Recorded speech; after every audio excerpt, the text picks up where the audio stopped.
News. Political analyst is going to read the tea leaves for us. Good morning, Trey Hardin. Good morning, McGraw. Yeah, as someone from New England and a big Patriots fan, it's nice to see another, I guess it's nice to see attention about sports wrongdoings in another city. Yeah, you know, the most underreported story that I think Bill Belichick was actually coaching the Cardinals during this hacking scandal, I think.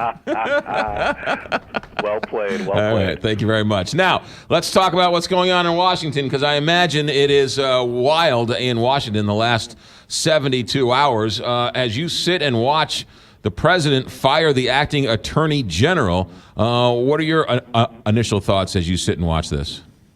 Well, I mean, first of all, I think we have to really remember that we have the most controversial person ever to be elected to this office, probably in history, certainly in recent history.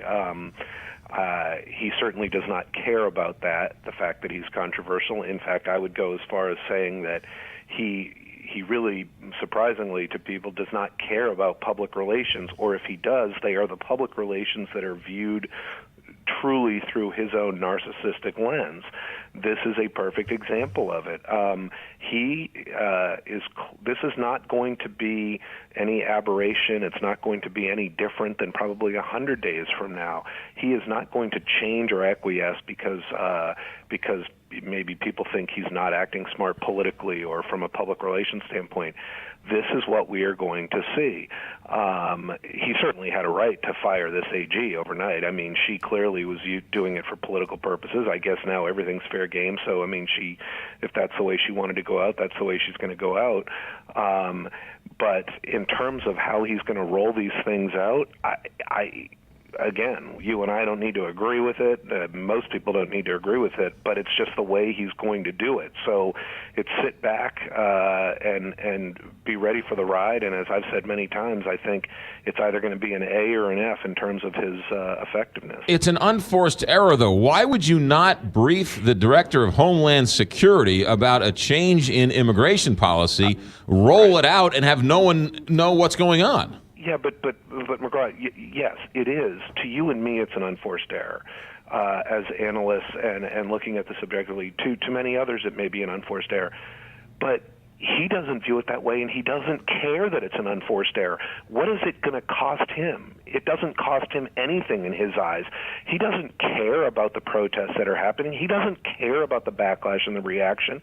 He certainly doesn't care what the scrutiny from the media. In fact, that stuff probably even emboldens him even more. He's not thinking about getting reelected in 4 years. Heck, it wouldn't surprise me if he even wants to hand the reins over to someone else by that time. But and he also knows that, frankly, in his defense to a certain degree, those on the left it's not like that if he had rolled it out the right way, they're going to get out there and stand applauding this president. They're going to criticize him anyway for how he handled it. So he, again, does not care. Certainly, as you look at this, and I try to look at both sides of the aisle, very hard to do, but you don't look at what the Democrats are saying. It's his own party. It's some of his own senators who supported him are saying this doesn't make any sense because these 7 countries that he's put this travel ban on have never killed an American on American soil. So if the goal, what's the goal? Is the goal to make America safer? Every expert says this isn't the way to do it. So what is he doing? He's doing what he thinks is the right thing to do and the best thing to do. We all may not agree with it, but I can guarantee you, again, he could care less what even Republicans' reactions are. What are they going to do to stop him? He doesn't think they're going to stop him, and he thinks they're going to fall in line with everything, with many other things that he has coming up down the pike. So, again, this is not at typical or times as usual of when a president might be like, okay, maybe I need to hit the reset button or invite the Republicans or Democrats back up to the White House and we talk this thing out. That's not how he's going to handle this thing.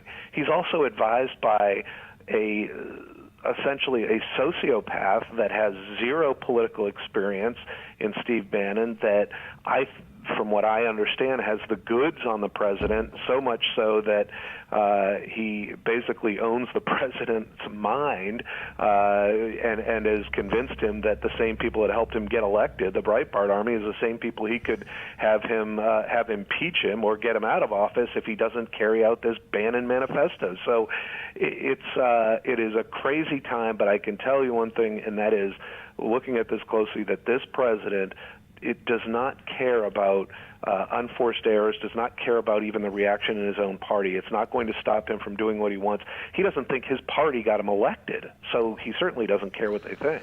Trey Hardin, last question for you. During the campaign, when he said that he wanted a religious test and a Muslim ban, Mitch McConnell came out and said this is un-American. Paul Ryan said the same thing, very critical of the president.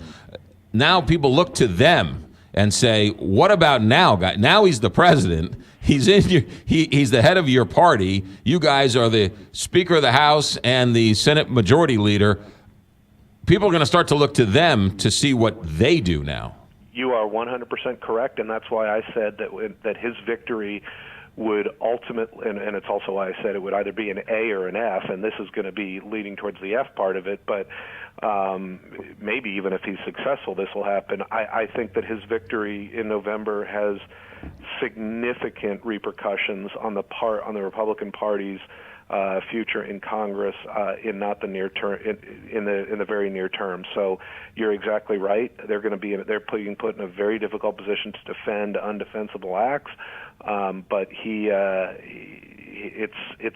it's not going to change how he approaches things. I don't think he could care. I think he could care less about what Mitch McConnell and Paul Ryan think. Trey Hardin, ABC News political analyst. Keep your hat on and keep your head down in Washington, huh? I will do. Thanks. All right, 628, Big 550, KT.